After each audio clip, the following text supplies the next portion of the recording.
les précédentes sessions, on a vu pour le calme mental l'importance de l'enthousiasme.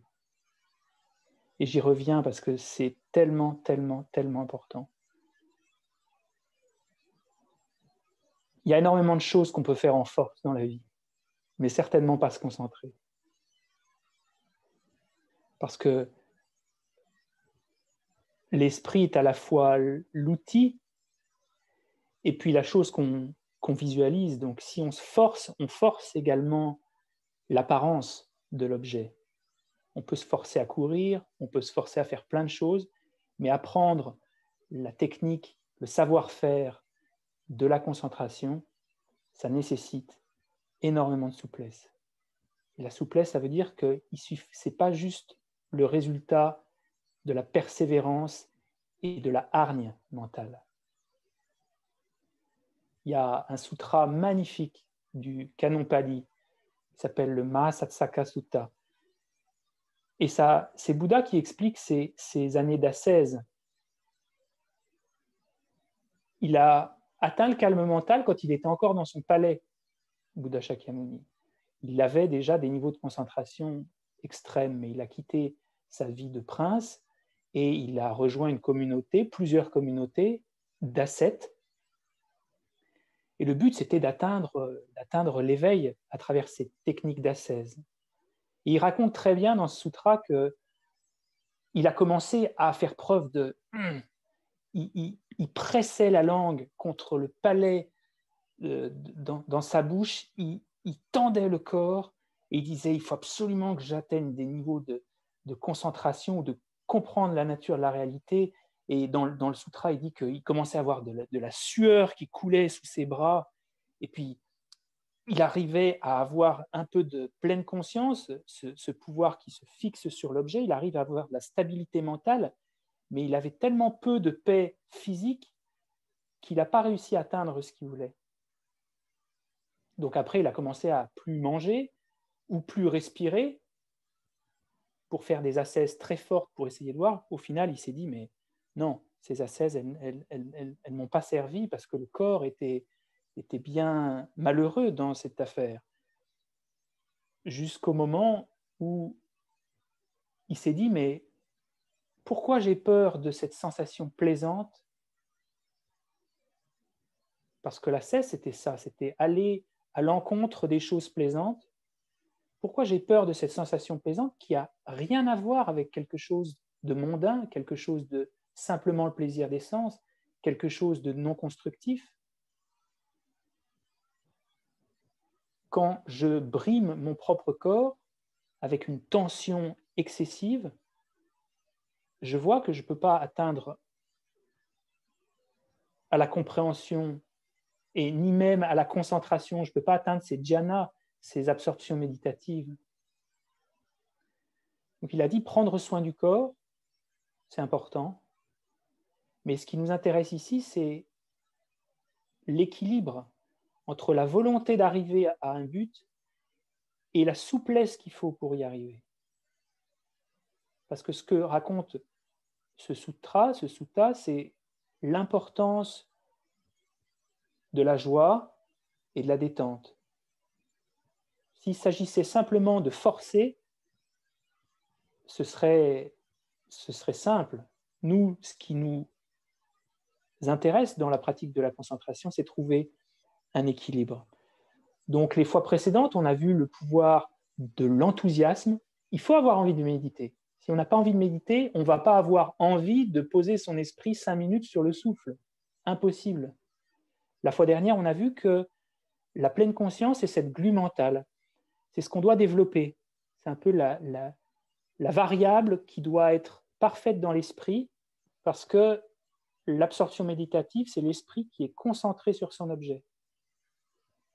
Donc, il faut avoir cette glu mentale. Mais il faut avoir envie de porter l'esprit 5 minutes, 10 minutes sur son objet. Et ça nécessite d'avoir compris tous les bienfaits de cette concentration. Donc ça, c'est la force de l'enthousiasme qui se poursuit dans la pratique de la pleine conscience. Je vais vous remontrer à nouveau ce petit film. très important. Je pense qu'il doit apparaître à votre écran maintenant. Donc, au-dessus, on a le souffle ou la visualisation, la chose qu'on doit observer. Et puis en bas, c'est la distraction. Quand on tombe sous la ligne, on perd l'objet. On est dans la machine à pop-corn, les soucis, les choses qui sont extérieures à l'objet de concentration. Donc très souvent, on commence la concentration et on établit une forme de pleine conscience. Très bien. Donc là, on sait qu'on est observant de l'objet. Je sais, je suis en train de... Oui, là, je ne suis pas en train d'errer. Je sais quand j'observe le souffle. J'inspire, conscient du souffle. Donc, si je suis conscient du souffle, c'est je sais que je suis en train d'être en train de respirer, je sens les sensations, je ne suis pas ailleurs, je le sais. Mais très souvent, on a vu que cette pleine conscience, elle dégénère. Au bout d'un moment, on ne sait plus si on sait vraiment. On est encore en train d'être, on n'est pas distrait à ce moment-là, on est encore en train d'être concentré sur le souffle, mais on commence à sombrer. Et là, si on ne rétablit pas l'esprit, il est très probable qu'on passe sous cette barre-là, et là, on perd totalement l'esprit, on perd totalement l'objet, et on tombe dans l'oubli, la distraction. Donc là, on est parti dans la machine à pop-corn, dans nos soucis, les choses qu'on doit faire. Ça peut durer assez longtemps, parfois ça dure quasiment toute la méditation. Si on s'habitue à des méditations trop longues, on peut faire 1 heure et on passe 55 minutes dans cette catégorie en dessous, ce qui donne l'impression que l'entraînement a été un petit peu raté, ce qui perturbe l'enthousiasme, ce qui fait que la fois prochaine, on n'a plus tellement envie de méditer. Si on n'a plus envie de méditer, on n'a plus envie de retrouver contact avec l'objet et on finit par être distrait et puis on arrête de méditer. L'indication ici est de conserver des méditations courtes, mais au moins où la plupart de notre placement sera au-dessus de cette ligne. Parce que tout ce qui est en dessous, c'est inutile. Et c'est ce qu'on va voir aujourd'hui. Il y a une technique à la fois pour placer l'esprit sur l'objet, c'est ce qu'on a vu la fois dernière, ça s'appelle la pleine conscience, c'est une des forces. Mais qu'est-ce qu'on fait de tout ce qui se passe en dessous? Qu'est-ce qu'on fait de toutes ces distractions-là? Est-ce qu'on doit les observer? Est-ce qu'on doit les laisser passer? Est-ce qu'on doit prendre connaissance de ces choses-là? Donc là, on est en train de réaliser qu'on est... qu'est-ce que je fais là? Oui, alors c'est vrai, je suis sur un coussin, on est dimanche matin, c'est vrai, François, on t'a parlé. Oh, tiens, peut-être qu'il faudrait que je médite. Oh oui. Et on repart dans la distraction. Bon, ça ne se passe pas toujours comme ça. Hein. Ça, c'est vraiment le cas, le pire des cas, on peut dire. Hein. Mais ça arrive souvent, quand on médite, ça arrive souvent, ce cas de figure. On reste souvent dans cette zone de distraction. Et nous, ce qu'on va voir aujourd'hui, c'est qu'est-ce qu'on en fait maintenant de ça? Qu'est-ce qu'on fait de ces distractions quand elles apparaissent? Et ça, c'est développer le pouvoir de la vigilance. On pourrait prendre l'exemple, la pleine conscience, c'est tenir un verre dans notre main. Donc, on est un garçon de café, on a un verre dans notre main ou un plateau avec plein de verres. Et ça, c'est la pleine conscience. C'est l'objet. On reste sur l'objet. Mais quand on est en terrasse à Paris et qu'on doit passer entre les chaises, on ne peut pas rester uniquement sur le plateau et les verres. Parce que si on fait ça, on va trébucher sur une chaise, on va se prendre les pieds dans quelqu'un, un sac à main, on va tomber. Pour arriver à bien tenir même seulement le plateau, il faut qu'une petite partie de l'esprit soit vouée à reconnaître l'environnement autour de nous. Qu'une petite partie soit observante de est-ce qu'il y a des chaises, des tables, où est-ce que je dois aller? Mais ce n'est pas la principale occupation de l'esprit, c'est l'occupation secondaire. Sinon, on reste devant le pas de la porte et on ne fait que regarder les gens et on n'avance pas. Non, ce qu'il faut, c'est observer le plateau pour voir si l'eau, elle coule et toujours garder nos yeux sur le plateau, mais également observer cet environnement. Et c'est ce qu'on fait dans la méditation. On doit à la fois observer et être conscient. Ah oui, ça y est. Ah oui, oui. Là, je suis en train d'être conscient de mon souffle. Là, mon objet, ma visualisation, elle apparaît. Ouais. Là, elle apparaît. J'en suis conscient. Je sais qu'elle apparaît. Mais il y a plein de petites perturbations, il y a des émotions diverses qui passent dans notre esprit, il y a des pensées diverses. Qu'est-ce qu'on fait de ça? Est-ce qu'on s'en occupe? Est-ce qu'on n'y fait pas du tout attention? Un autre exemple qui montre qu'on doit avoir de la vigilance, qui reconnaît les choses autres que notre objet de méditation pendant la méditation, c'est l'exemple de la conduite, par exemple. On a une route en ligne droite. Un enfant, on voit souvent quand ils ont quelques années, ils sont sur les genoux de leurs parents et ils tiennent le volant et ils vont à droite, ils vont à gauche, ils n'ont aucune stabilité. Alors, le papa ou la maman, elle redresse le volant.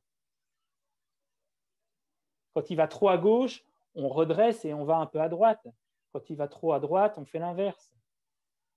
Mais avec nous, on ne fait pas ça quand on est sur l'autoroute et qu'on a déjà le permis de conduire, sinon ce serait trop dangereux. Nous, on a acquéri cette technique de savoir aller en ligne droite, de savoir trouver l'équilibre entre aller trop à gauche et aller trop à droite.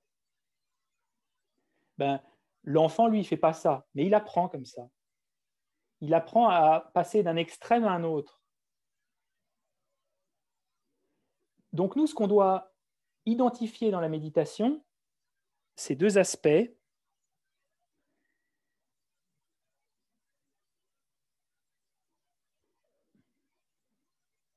Je vais vous les montrer tout de suite. Oh non, c'est pas ça. Voilà. Ça, c'est vraiment la règle d'or de la concentration. C'est tellement important, ça. La concentration, c'est ce point d'équilibre entre deux variables de l'esprit, entre deux qualités de l'esprit. À la fois la grande clarté qui fait apparaître un objet dans l'esprit, en l'occurrence notre visualisation. D'ailleurs, on va en parler juste après, parce qu'aujourd'hui, le thème, c'est les méditations sur des visualisations complexes. Donc, on doit avoir cette clarté pour faire apparaître toutes ces choses. Même si on a simplement choisi une boule de lumière, il faut que cette boule, elle apparaisse dans l'esprit.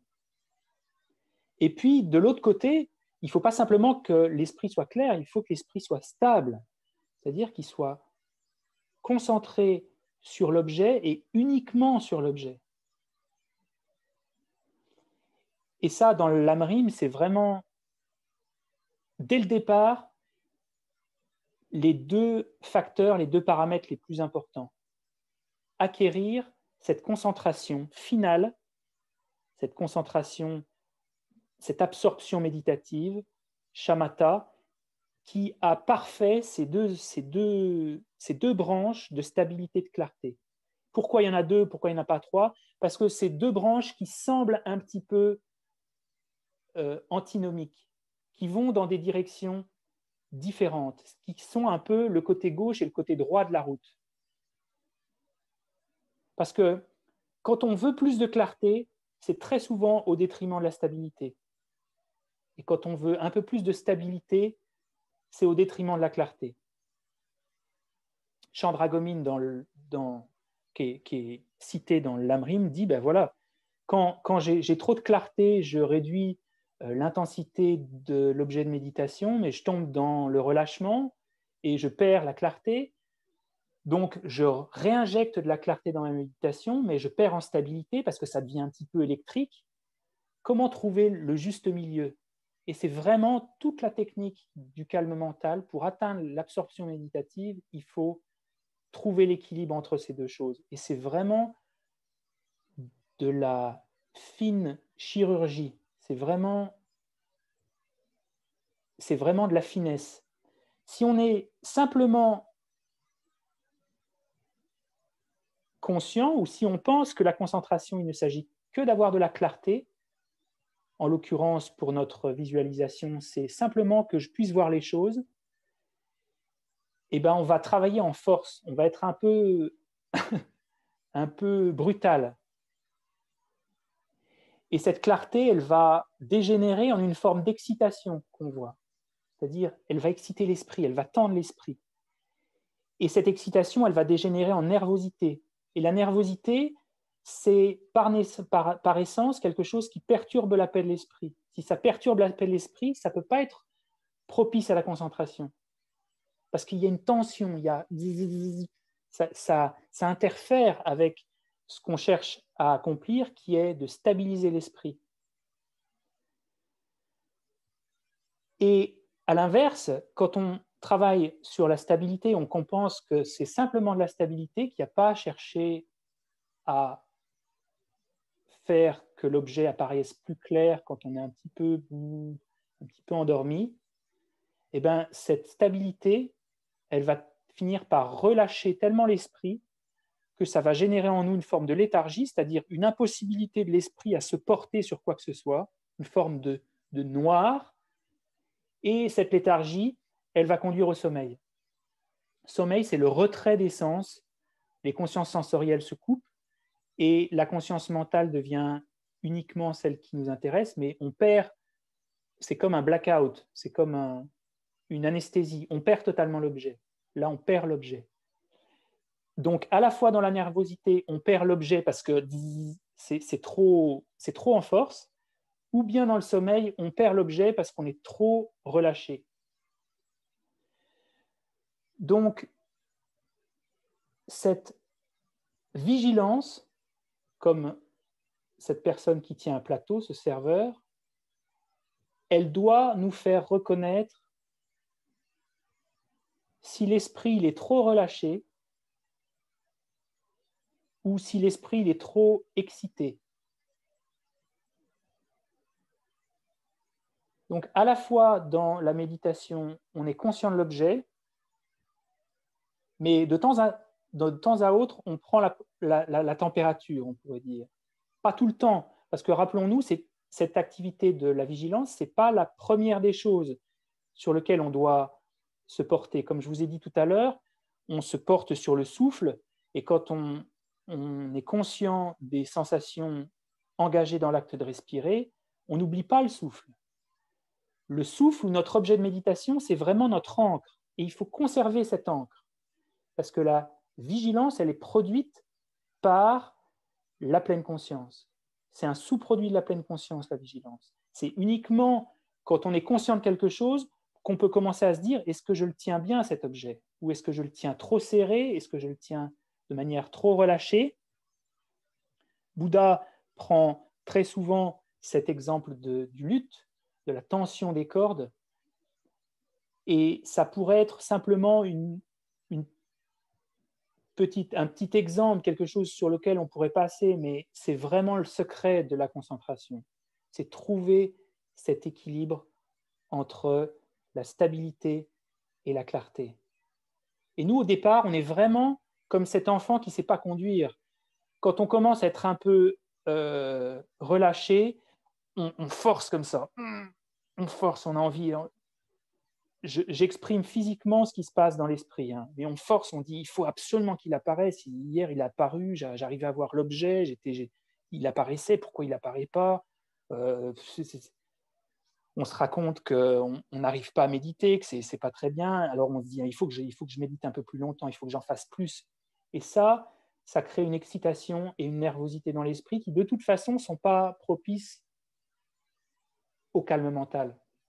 Le calme mental, c'est permettre en nous une détente, une joie, une stabilité, une clarté immense. Donc, en temps réel, c'est de savoir rétablir le cap. Quand on sent que notre esprit il est dirigé vers trop de clarté, par exemple, quand vous visualisez votre objet en séquence et que vous dites « Ah ouais, ça y est, je vais pouvoir… je sens que ça… » On commence à être excité parce qu'on sent qu'il y a plein de choses qui se passent dans l'esprit, on arrive à visualiser beaucoup plus rapidement et on commence à en vouloir plus, il crée une excitation. Et cette excitation, elle est peut-être bonne dans l'instant, mais à terme, elle détruit la stabilité. Donc, elle ne va pas nous rendre service pour arriver à ce point d'équilibre, vraiment, entre la stabilité et la clarté. Et à l'inverse, parfois, on se sent un peu… On travaille sur la détente, comme on l'a fait sur le souffle, mais si on pense que c'est qu'une affaire de détente, On va faire la détente, et puis on va commencer à faire comme ça. Ah oui, c'est vrai. Détente. Et on sombre. Donc là, il faut rétablir le cap quand on sent qu'on sombre. Et d'ailleurs, si on est déjà en train de faire ça, c'est qu'on est allé trop loin. On est sorti de la route. Il faut arriver à rétablir le cap quand on commence, même pas à piquer du nez comme ça, mais quand on commence à sentir que dans l'esprit, le relâchement s'installe. Donc c'est beaucoup plus subtil. C'est un peu comme sur l'autoroute. On n'attend pas d'être sur la voie d'arrêt d'urgence pour commencer à se dire je vais tourner à gauche. Non, c'est dès qu'on sent que l'esprit commence à être un petit peu sur le côté qu'on commence à rétablir. C'est pareil pour la concentration. Il ne faut pas attendre d'être distrait. Et cette vigilance, elle est assez subtile parce que reconnaître le relâchement et reconnaître l'excitation dans l'esprit, ça nécessite que dans la vie de tous les jours, on s'habitue à reconnaître des choses un peu plus grossières que ça. Ce qui me fait évoquer la discipline éthique, encore une fois. La discipline éthique, c'est d'abord d'être conscient des choses qu'on fait, de nos actions dans la vie de tous les jours, nos paroles. Si on n'est pas conscient de nos actions et de nos paroles, comment on peut, dans la méditation, être conscient de choses qui sont fines comme ça, le relâchement subtil de l'esprit ou l'excitation subtile de l'esprit. Donc, un des meilleurs moyens de développer cette vigilance, c'est de commencer à avoir de la vigilance qui reconnaît nos états mentaux, verbaux et physiques dans la vie de tous les jours. Si on arrive à bien savoir ce qu'on fait au moment où on le fait, c'est d'ailleurs une des explications de ce qu'est la vigilance, c'est savoir ce qu'on fait au moment où on le fait. Savoir ce qu'on dit au moment où on le dit et savoir ce qu'on pense au moment où on le pense. Et ça se développe dans la vie de tous les jours.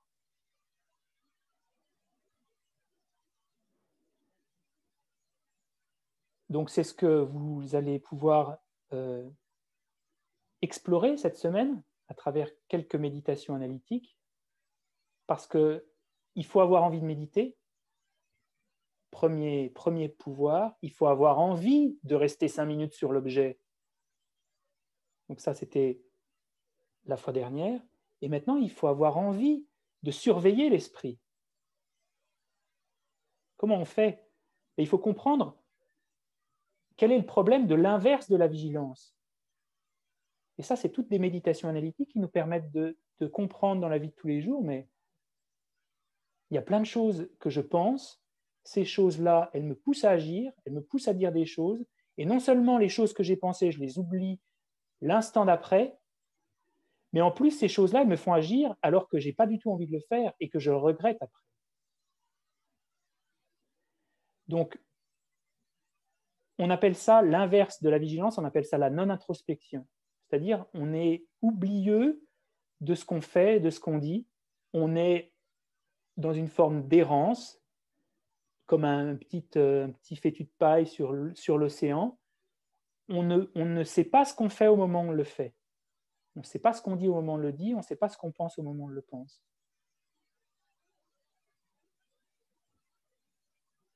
Et c'est d'ailleurs souvent la définition qu'on donne à la pleine conscience. Or, ce n'est pas la pleine conscience. La pleine conscience, c'est simplement ne pas oublier l'objet. Mais en plus de ne pas oublier l'objet, il faut reconnaître ce qu'on fait à côté. Et ça, c'est vraiment la vigilance. La vigilance, c'est une forme de conscience discriminante, une forme de sagesse. Elle explore, elle va chercher à l'intérieur de nous qu'est-ce qu'on est en train de faire. Est-ce que je suis en train de faire ce que je devrais faire? Si on arrive à s'entraîner à ça, mais il faut déjà retrouver l'enthousiasme de le faire. Si j'arrivais à être conscient de ce que je fais au moment où je le fais, j'aurais plus de regrets finalement, parce que je ferais ce que je pense être la meilleure des choses. Si j'étais toujours conscient de ce que je faisais, je serais beaucoup plus dans le présent. Il y a plein de bienfaits à être conscient de nos états mentaux au moment où on les vit, ces états mentaux. Donc ça va être dans le plan d'action, dans l'entraînement de cette semaine, essayer d'avoir envie d'observer et d'avoir cette vigilance. Mais pour ce qui nous concerne, c'est trouver cet équilibre. Une fois qu'on a cette pleine conscience de l'objet, c'est-à-dire l'objet apparaît à l'esprit, et là je parle du souffle ou des visualisations. Si vous avez pensé pendant ces 2 dernières semaines, des visualisations, c'est trop difficile, tout ce que je dis là peut complètement s'adapter au souffle. C'est pour ça que le plus important dans ces sessions sur les visualisations, c'est plutôt la technique elle-même, parce qu'elle vaut pour tous les objets, que simplement ce qui est particulier aux visualisations. Mais si on a cette visualisation, on est conscient de la visualisation, mais maintenant, il faut faire rentrer l'esprit dans ce petit chat d'aiguille, dans cet équilibre. Parce que si on n'élimine pas le relâchement et l'excitation, l'esprit ne va pas devenir subtil suffisamment pour qu'il s'absorbe. C'est comme un mur où il y a un trou dans le mur. On passe le doigt, et tant qu'on n'a pas passé le doigt sur le trou, le doigt ne va pas rentrer dans le trou. Dans la technique de la concentration, c'est pareil. Tant qu'on n'a pas mis et aligné notre esprit pour qu'il n'y ait plus ni relâchement ni excitation, l'esprit ne va jamais être suffisamment subtil pour être absorbé. Et vous allez voir, si vous arrivez à trouver un peu plus d'équilibre, immédiatement l'esprit devient clair, immédiatement la visualisation est beaucoup plus claire dans l'esprit, il y a beaucoup moins d'efforts à faire. On se souvient beaucoup mieux des éléments qui composent l'apparence de la visualisation et on arrive à être beaucoup plus stable. C'est vraiment ça, c'est le côté technique, c'est le côté, il faut appuyer sur les bons boutons au bon moment. Et le résultat est assez incroyable, parce qu'on peut vraiment trouver le pouvoir de l'esprit de faire apparaître des choses innombrables, alors que quand on essaye comme ça pendant quelques secondes, on n'arrive quasiment à rien, on visualise le visage de notre maman et on y arrive 1 seconde, 2 secondes, parce que cet esprit-là qui essaye, qui veut, est très grossier. Et peut-être que dans la dernière session, on essaiera d'évoquer la non-dualité. Parce que l'esprit qui atteint shamatha, c'est un esprit non-duel, dans lequel l'objet et le sujet sont presque complètement fusionnés. Et si on conjoint à ça, par exemple, la compréhension de la vacuité, on peut comprendre que l'objet n'est pas quelque chose d'extérieur à moi, vers lequel je dois me hisser, vers lequel ma concentration doit se hisser. Quand on comprend que l'objet et mon esprit ne sont pas 2 choses diamétralement opposées, peut-être que même l'objet, c'est une qualité de mon esprit. Quand l'objet est très clair, quand je fais apparaître quelque chose d'extraordinairement clair dans mon esprit, cette visualisation, c'est simplement une faculté de l'esprit que je regarde. C'est la nature de l'esprit claire et lumineuse qui m'apparaît. Donc comprendre qu'il n'y a pas une forme de dualité où cet objet, c'est quelque chose vers lequel je dois me diriger. On coupe court à cette volonté, il faut absolument que j'y arrive. Parce que cette volonté, il faut absolument que j'y arrive, c'est non seulement une forme d'avidité, mais c'est aussi, ce qu'on vient de voir, une forme d'excitation, de nervosité. Et ça ne crée pas les conditions à l'établissement du calme mental. Quand on comprend que l'objet est une apparence de l'esprit, c'est juste à laisser aller pour que cette apparence, elle arrive à l'esprit. Mais se laisser aller, qu'est-ce que ça veut dire? Ça ne veut pas dire non plus de se relâcher. D'accord? C'est subtil. Mais vous allez l'explorer. De toute façon, la concentration, c'est comme tout savoir. C'est quelque chose où il faut être créatif, il faut essayer des choses, il faut essayer en étant un peu plus relâché, en étant un peu plus détendu, en détendant le corps, en faisant qu'on détend la visualisation. Comment on fait pour détendre la visualisation? Quand on sent qu'on est un peu relâché, on va essayer d'injecter un peu de la lumière dans l'objet. On va essayer que l'objet apparaisse plus clair. Mais ça, on le fait très souvent, donc je pense qu'il n'y a pas de problème. C'est assez simple. Ce qui est plus difficile, c'est quand on a une forme de nervosité mentale, comment on relâche l'objet. Et bien là, plutôt que d'essayer de faire apparaître toutes les parties de l'objet, on va essayer de se concentrer simplement sur une image complètement imparfaite, complètement minime, vraiment une ombre, une impression, mais développer le contentement de cette chose-là. Parce qu'en développant le contentement de cette chose-là, on agit sur la détente, on agit sur la stabilité. Il faut vraiment aller très loin dans cette stabilité, très loin dans cette détente. Et si vous pensez que c'est difficile de stabiliser l'esprit en lien avec une visualisation, faites-le avec le souffle. Calmez le souffle. Dans la tradition tibétaine, on met une emphase équivalente entre la stabilité et la clarté. Dans le bouddhisme d'Asie du Sud-Est, il me semble qu'on met une emphase beaucoup plus forte sur la détente dès le départ. Et ce qui me semble être un moyen habile aussi parce que ça correspond à nos états d'esprit, nous, Européens, enfin, le Bouddha n'a pas enseigné aux Européens, mais nous, en tout cas, on a tellement envie d'atteindre les choses qu'il faut déjà commencer par calmer suffisamment l'esprit. C'est peut-être une préoccupation première, savoir suffisamment calmer l'esprit, parce que la clarté, vouloir de la clarté, on l'a souvent, ça. Donc, ces visualisations complexes, je vais vous montrer un petit peu comment ça se passe.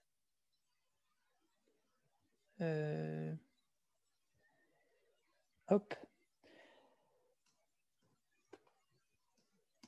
Alors, les visualisations complexes, il y en a quelques-unes dans le bouddhisme tibétain, et vous allez voir, c'est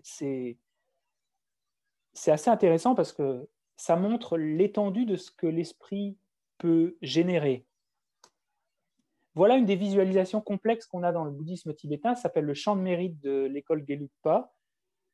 Chant de mérite, c'est quelque chose qu'on visualise parce que c'est tous des êtres qui ont des qualités, et quand on visualise les qualités de tous ces êtres, l'esprit naturellement a envie de développer ces qualités. Ce n'est pas une forme d'idolâtrie, de vénération, c'est simplement reconnaître des qualités, les visualiser et se sentir la volonté de les obtenir, ces qualités. Donc c'est une visualisation très complexe. Comment on fait pour visualiser un truc aussi complexe? Et ce qu'on va voir de cet objet, ça va nous permettre de mieux comprendre comment on visualise l'objet qu'on a choisi. Donc, pour visualiser ça en fermant les yeux, il faut déjà avoir reconnu les parties de cette image. Donc, on commence par les parties grossières de cette image. On va se dire, oui, alors il y a quelque chose en bas qui ressemble à un arbre.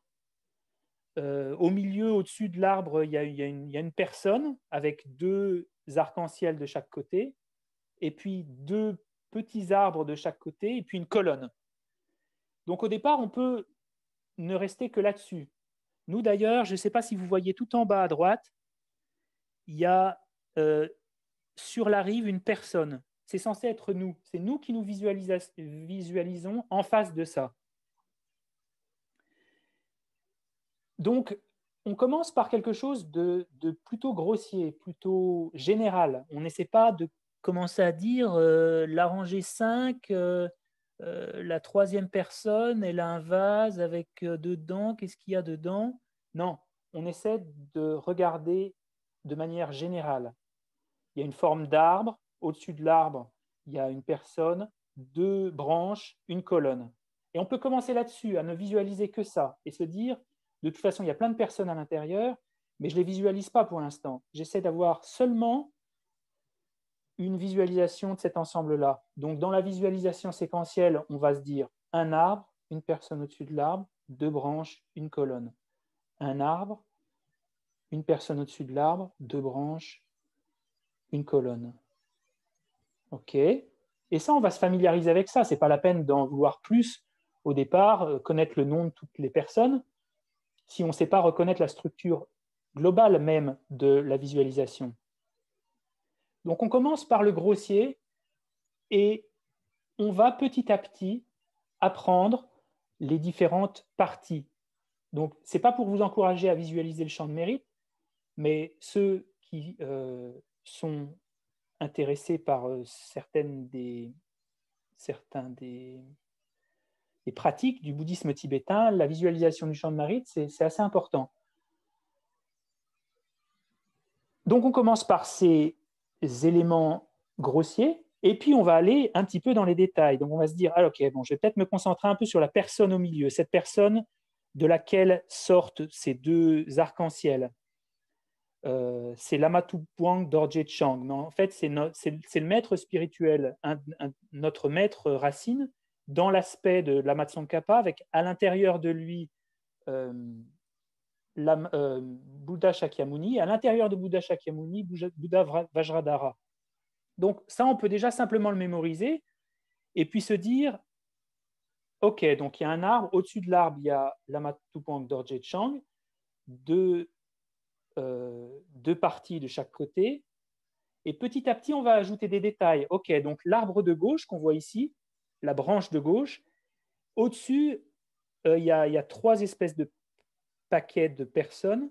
Ben, celui du dessus, c'est Maitreya, c'est le Bouddha du futur, tout au-dessus. Je ne sais pas si je pourrais le noter, annoter, voilà, ici.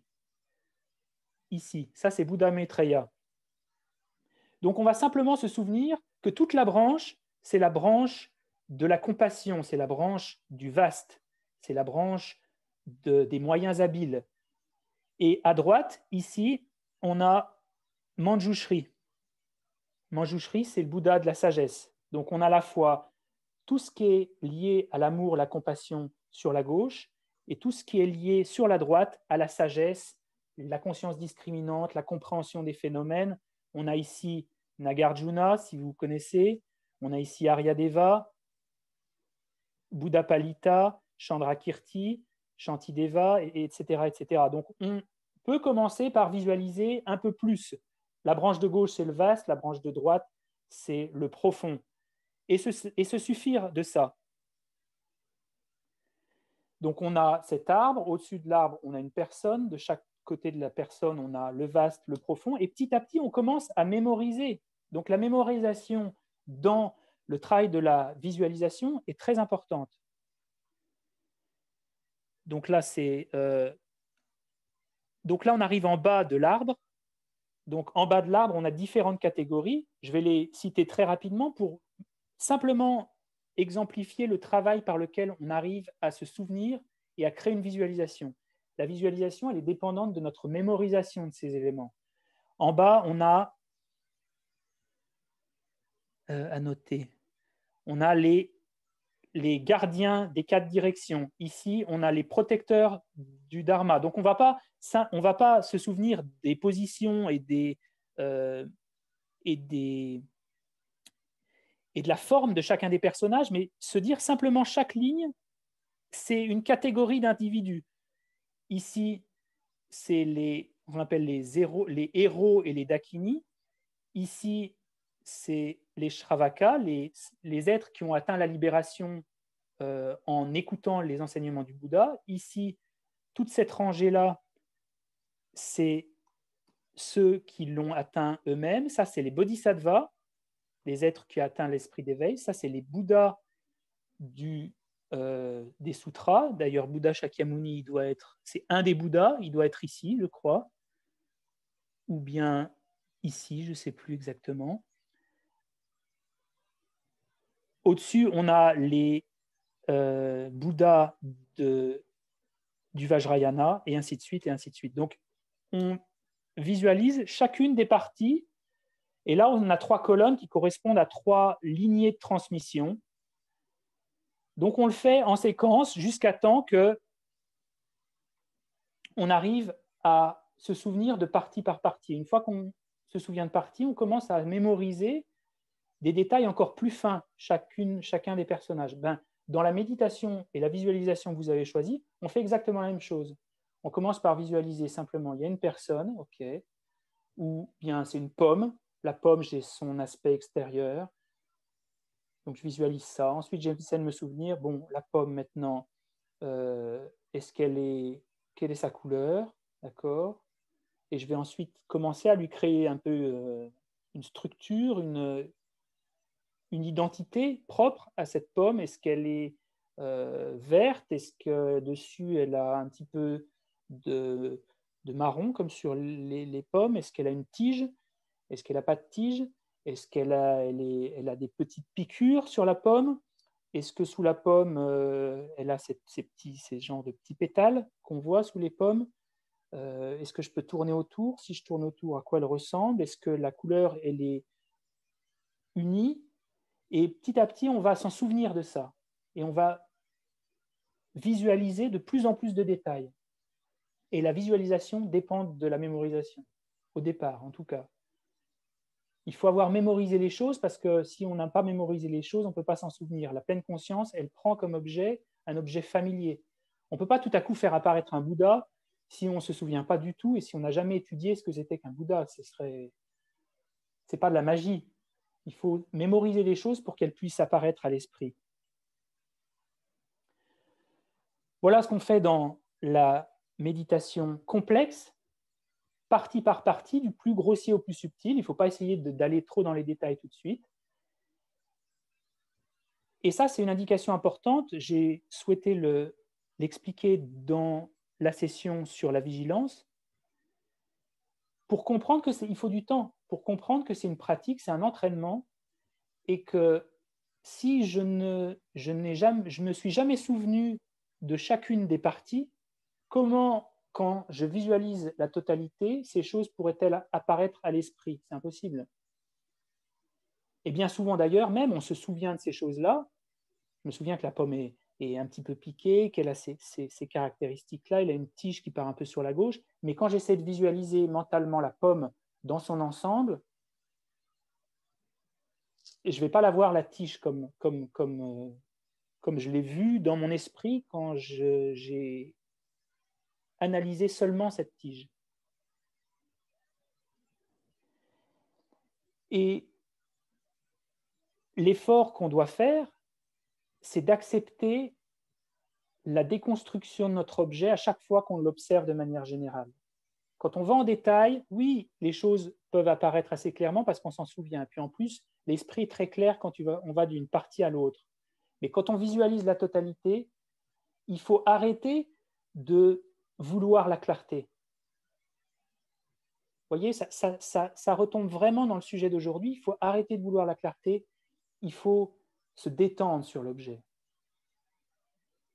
Il faut se détendre sur l'objet total. Et si on se détend alors qu'on a déjà passé un petit peu de temps à voir la clarté, on va se détendre un peu et l'objet va finir par apparaître. Sans qu'on fasse rien, l'objet va apparaître et être beaucoup plus clair qu'au moment même où on le visualisait par séquence. Mais ça nécessite de ne pas être énervé quand on passe de la visualisation séquentielle à la visualisation globale, de ne pas être énervé en se disant « Ah non, mais je ne vois rien du tout, je ne vois rien du tout, il est où? Qu'est-ce que c'est ?» Bon, si c'est le cas, il faut peut-être continuer à faire un petit peu de visualisation séquentielle.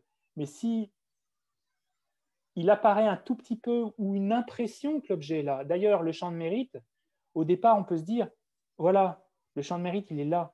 Je visualise quasiment rien, mais au moins, je me souviens qu'il est là. » Pareil un petit peu pour cette visualisation complexe, où l'objet simplement qu'on a choisi, on visualise par partie, puis on prend de la distance, visualise de manière globale, et on développe seulement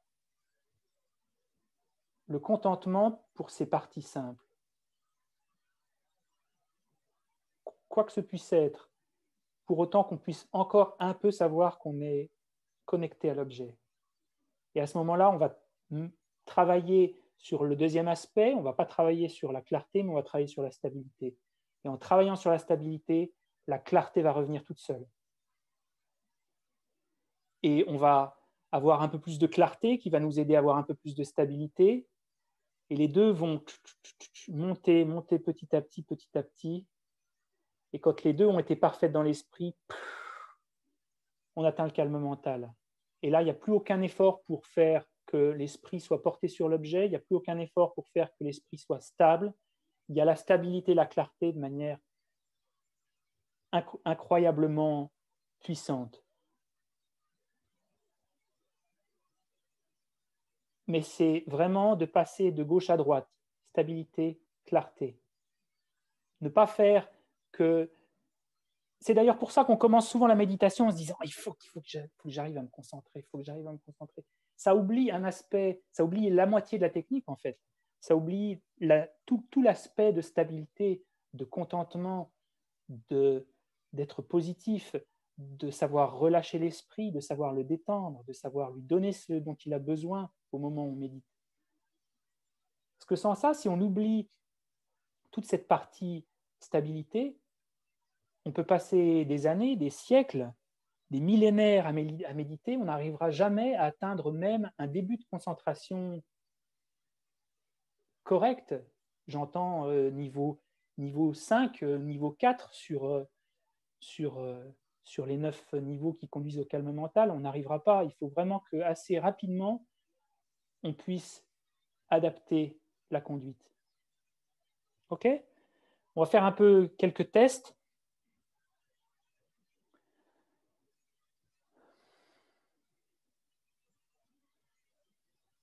Donc, vous allez choisir votre objet, l'objet que vous avez choisi dans les précédentes sessions. Si vous nous rejoignez pour la première fois, vous pouvez choisir un objet qui vous inspire, un objet qui ne procure pas en nous une forme d'excitation dès le départ, un objet assez neutre, plutôt simple ou pas trop compliqué en tout cas.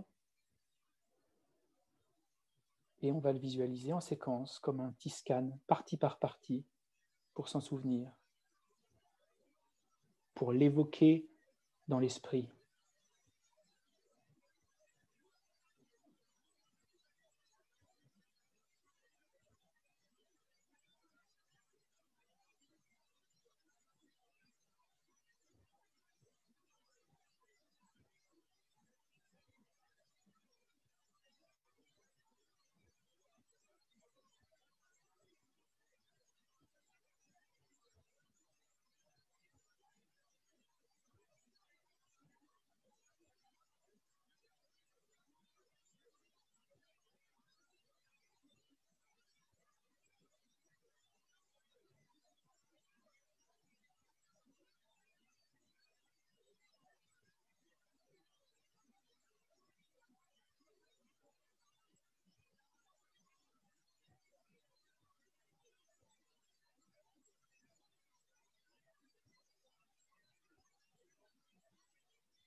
Et juste pour un instant, on peut essayer de percevoir si on a une forme d'excitation, de nervosité à se dire « Ah oui, il faut que j'arrive à la... » Si on veut ce que l'esprit n'est pas capable de produire, on force déjà. Donc plutôt que de souhaiter qu'on visualise tout de suite des détails infimes, savoir se satisfaire de l'apparence même d'une impression de quelque chose. Il ne faut pas aller au-delà, il ne faut pas passer de l'autre côté du cheval en voulant monter sur la selle.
Est-ce que mon esprit, au moment où j'essaie de visualiser, a une forme de tension? Est-ce que je vais un peu trop loin? Est-ce que j'essaie de un peu crisper ou pas? Ça, c'est la vigilance. On doit reconnaître la qualité du travail qu'on fait à visualiser. Est-ce qu'on va un peu trop loin? Est-ce qu'on en veut trop? Essayez de le percevoir. C'est au moment où vous visualisez, quelle est la qualité de mon attention?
Parce qu'en vouloir trop, essayer de s'agripper, de se crisper sur l'objet, c'est un esprit négatif. C'est un esprit qui ne pense qu'au fait d'une méditation incomplète. Ce n'est pas un esprit qui a le contentement nécessaire à générer de la stabilité. C'est là, où, en ce sens, où je dis on passe de l'autre côté du cheval en voulant monter sur la selle.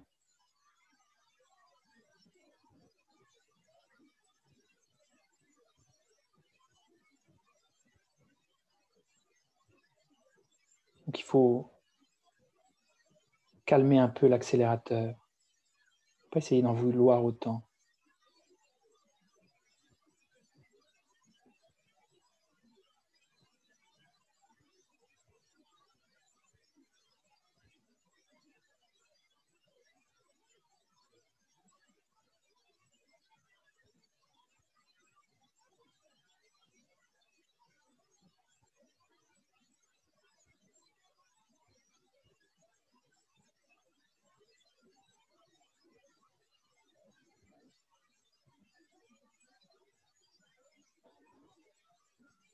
Maintenant qu'on a scanné un petit peu cet objet, on va essayer de faire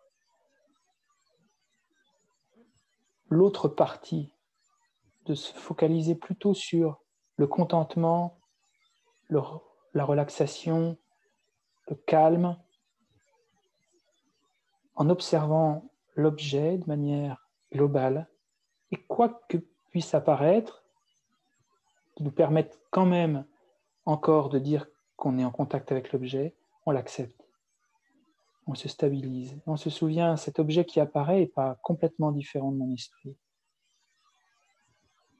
C'est peut-être d'ailleurs une partie de mon esprit que j'observe maintenant. Comme si c'était une partie de mon esprit que j'observais.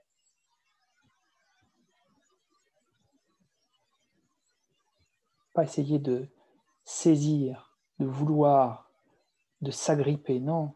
Simplement, ok. Quelque apparence que puisse prendre mon esprit, qui soit encore l'objet, je l'accepte, je me calme dessus, comme si cet objet, à présent visualisé, représentait le calme de l'esprit.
Quand l'esprit est trop agité, on calme le rayonnement de l'objet. Quand l'esprit est trop relâché, on rend l'objet plus lumineux. Nous, ce qu'on va essayer maintenant, c'est de faire que l'objet exprime ce calme. On peut difficilement être calme quand on observe un objet nerveux ou un objet belliqueux ou un objet hostile. Il faut que cet objet, son rayonnement, il exprime ce qu'on cherche à développer. Ce qu'on cherche à développer dans l'esprit, on doit le vouloir et le créer dans l'objet. Si on cherche à avoir plus de calme, il faut que l'objet exprime ce calme, comme si le rayonnement, la couleur de l'objet était une substance qui me procure ce calme. Et c'est là où on doit modifier la présence, l'apparence de cet objet, en fonction de ce dont on a besoin. Si le bébé pleure et qu'il a faim, on lui donne à manger. Si notre esprit est trop nerveux, il faut qu'on se souvienne que l'objet est plein de calme. Il émane du calme, de la lumière calmante et produit de l'objet. OK ? On va faire ça maintenant avec l'objet de visualisation qu'on a choisi, de manière globale. Pensez que cet objet est plein de calme, plein de détente. Laissez votre esprit s'absorber dans ce calme, cette paix.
OK. Vous allez pouvoir revenir de cette courte méditation.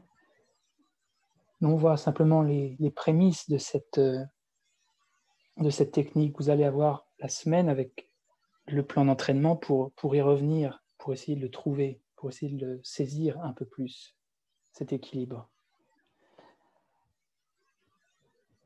Alors,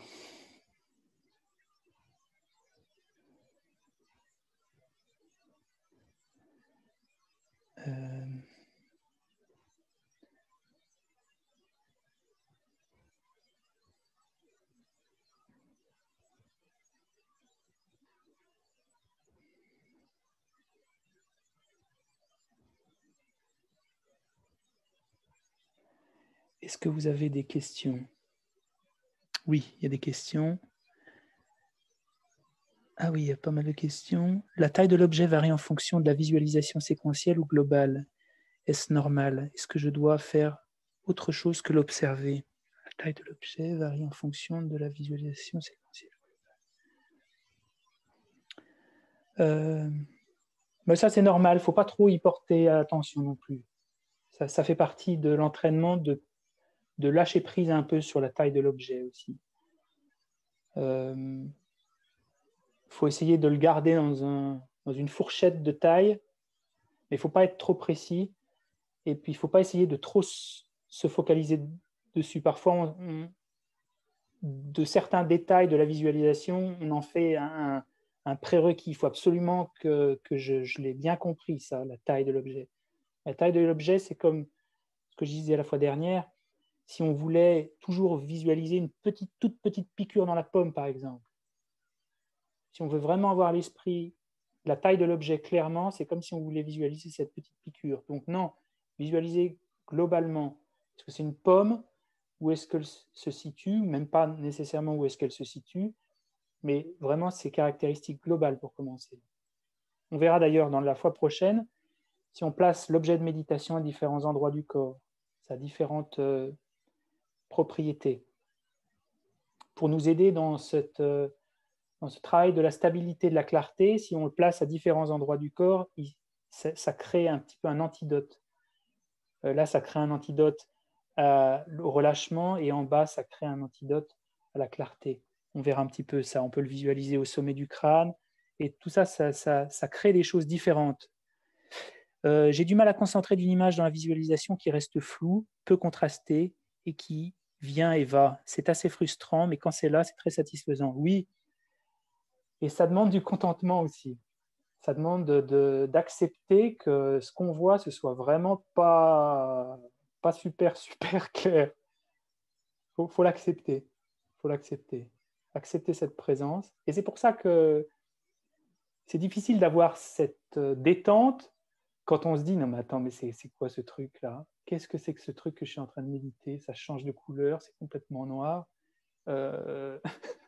C'est pour ça que dans le plan d'action sur cette semaine, vous aurez les méditations sur le souffle. Parce que c'est plus facile, le souffle est toujours là, on n'a pas besoin de l'amener à l'esprit. J'ai besoin de faire très souvent un aller-retour entre l'objet réel et la visualisation pour retrouver une certaine clarté, très courte malgré tout. Très bien, la visualisation séquentielle ne me permet pas de retrouver l'objet dans sa globalité, trop flou ou trop intermittent ou parcellaire. Rafraîchir par une nouvelle observation de l'objet réel, est-ce une bonne stratégie? Oui, il ne faut pas que ça se fasse trop souvent non plus. Et peut-être que vous pouvez alors méditer un peu sur le souffle, sur la stabilité du souffle. Ça peut aider aussi. Ou essayer d'être un peu plus longtemps sur la méditation globale. Et essayez de vous dire plutôt c'est une impression de l'objet plutôt que de l'objet. Essayez, vous verrez, mais c'est souvent ce qui arrive. Hein. On se dit, mais non, mais là, je ne le vois pas du tout, l'objet. Mais ça peut être aussi notre esprit, notre tendance assez négative, de se dire, mais qu'est-ce qu'il faut? Quelles sont les caractéristiques suffisantes et nécessaires pour que je commence à me dire que je suis en contact avec l'objet? C'est une vraie question, ça. Si j'étais derrière une vitre embuée, au départ, j'apparais clairement, et la personne qui derrière pourrait me reconnaître. Si je prends la distance à 2 mètres, j'aurais vraiment un flou et pourtant la personne continuerait à me reconnaître. Qu'est-ce qu'il faut pour reconnaître l'objet? Peut-on, dans une méditation de visualisation, revenir au souffle, par exemple, pour calmer l'esprit ou pour aider la stabilisation? Peut-on, dans une méditation de visualisation, revenir au souffle, par exemple, pour calmer l'esprit ou pour aider la stabilisation? Bref, utiliser les deux, oui, mais peut-être pas forcément dans la même pratique. Et ce qui est bon dans une méditation, c'est de commencer par quelques instants, se dire qu'est-ce que je vais faire pendant cette méditation? Quel va être mon objet? Combien de temps je me fixe? Pour ne pas commencer à trop être lax. Avoir une forme de discipline aussi sur l'objet qu'on a choisi, parce que dans le texte du Lamrim, c'est dit pour éviter d'avoir à sans arrêt changer d'objet parce que ça ne fonctionne pas, conserver un objet et rester sur cet objet. Donc oui, vous pouvez à différents moments peut-être méditer sur les deux pour faire un test, mais à l'intérieur d'une même méditation, je vous conseillerais de conserver l'appréhension de l'un seulement. Comment s'appelle le dessin que tu as montré et où trouver une description précise? Une description précise, il y en a un dans... j'ai peut-être ça. J'ai peut-être ça, mais je crois que c'est en anglais. Je vais vous le... Rester après la réunion, je le trouverai dans mes fichiers, puis je vous enverrai également l'image du champ de mérite. Est-ce que le rappel de la mémoire de l'objet est bien de la visualisation? J'ai l'impression d'imaginer que je visualise. D'imaginer que je visualise. D'imaginer, alors là, c'est d'imaginer que je visualise. Mais la visualisation, c'est une imagination. Ah, d'accord, ok. On a l'impression qu'on est en train de se raconter une histoire, en fait. On se dit, non, non, oui, tu es en contact avec l'objet, alors que pas du tout. Parfois, c'est ça. Parfois, on cherche le contentement sur l'objet de manière globale et on se dit, oui, oui, tu es sur l'objet, François. Et en fait, non, non, on est complètement ailleurs. Là, c'est la discipline de savoir reconnaître qu'il y a quelque chose quand même là-bas qui me fait dire que je suis en contact avec cette chose-là. Parce que sinon, on peut commencer à se dire, oui, tu es en contact, tu es complètement absorbé dans l'objet alors que tu penses aux petites patates sautées de midi. Non, c'est pas... Il faut qu'il y ait un support, il faut qu'il y ait une validité quand même dans cette... Comment gérer les distractions quand elles apparaissent? Le mieux, c'est qu'elles n'apparaissent pas quand on médite. C'est pour ça qu'il y a tout l'aspect discipline éthique qu'on avait vu la fois précédente, qui a pour but de calmer les distractions. Et quand elles arrivent dans la méditation, il faut les laisser passer, simplement les reconnaître, les laisser passer et en faire une pratique à part quasiment. C'est-à-dire que ça, c'est la pratique de la concentration, mais choisir une pratique où on travaille sur la vigilance, reconnaître ses états mentaux, savoir reconnaître ses pensées quand on les a. Ça va être un petit peu du travail de cette semaine, des indications que je peux vous proposer cette semaine. Savoir reconnaître nos états mentaux, parce que si on ne sait pas reconnaître nos états mentaux, il va être plus difficile de reconnaître le relâchement et l'excitation. Ça a bien fonctionné quand j'ai inspiré dans l'objet et quand j'ai expiré à partir de l'objet, il devenait plus précis, surtout c'était facile de le rendre plus lumineux. D'accord.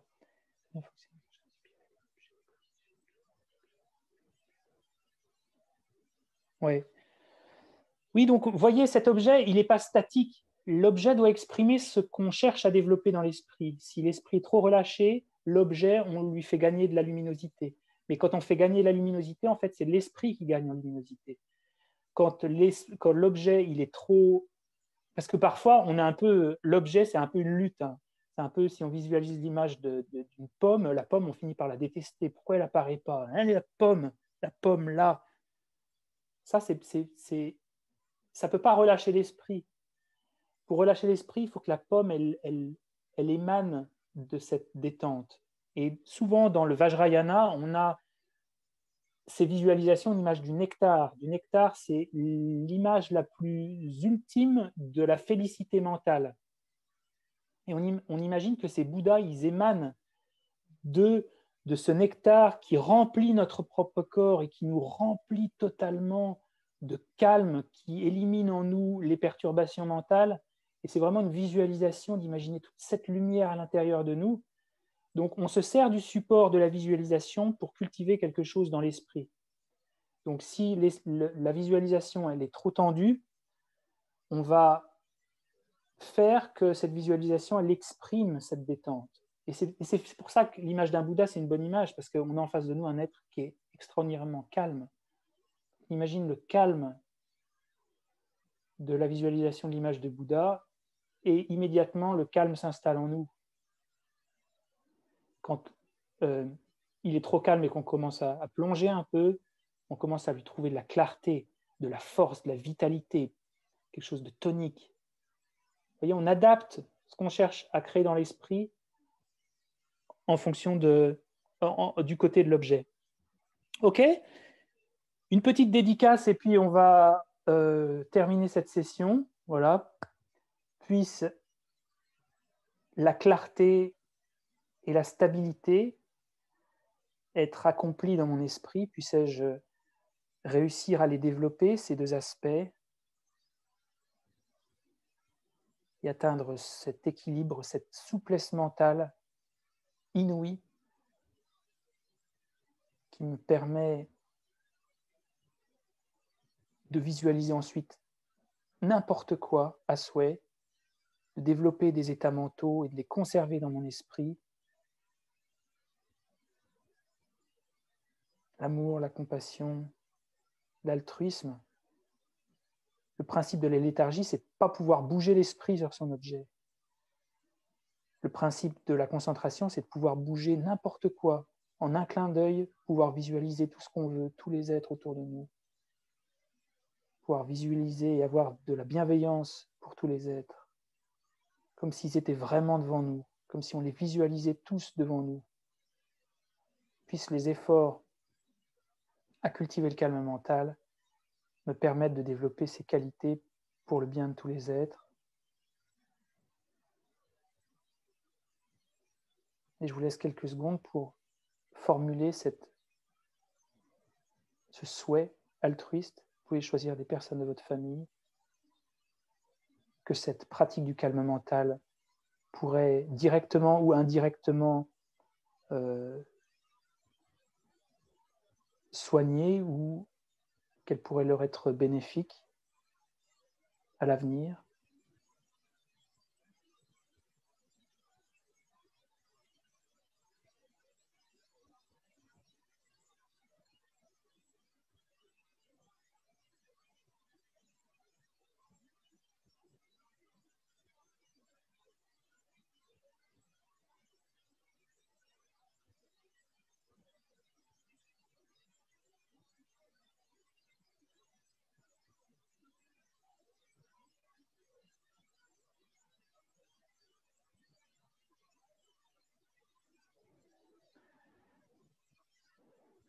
Merci à tous.